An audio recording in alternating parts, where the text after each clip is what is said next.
大家好，我是艳红。那么今天呢，我将给大家带来我和粉丝一起制作的一个作品三星堆扶桑树创意头饰。这个创意头饰呢，是根据我们四川三星堆出土的文物扶桑树为灵感而制作的。我之前呢也有很多作品是以文物为灵感创作的一些头饰，比如说千里江山头冠，还有四灵瑶光日月冠，还有我们最近创作的金翅鸟的那个头饰，都是以文物为参考来制作的一些非常漂亮的一些头饰。我呢想通过制作这些头饰，让大家更加的了解我们中国的传统文化。那下面呢就来邀请我们的粉丝一起制作吧。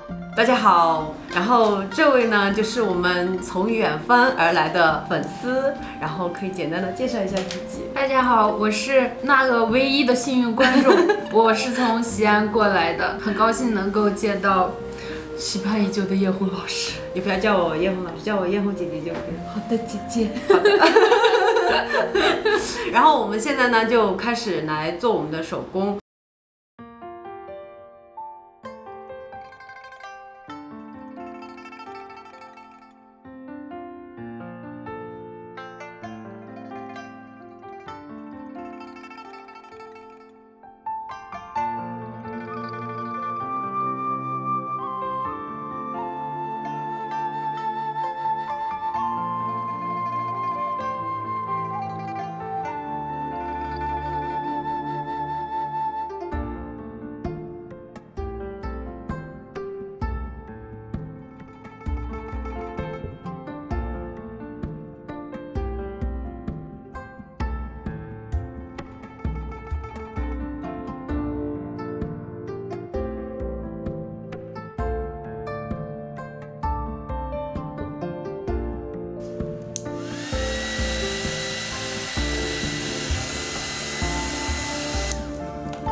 然后这个精美的头饰就完成了，怎么样？雨田喜欢吗？超喜欢，超喜欢，是不是超级有成就感？对，是不是非常期待它戴在头上的样子？如果大家跟我们一样期待的话，可以关注我们后面的视频，我们后面也会出这一期的展示。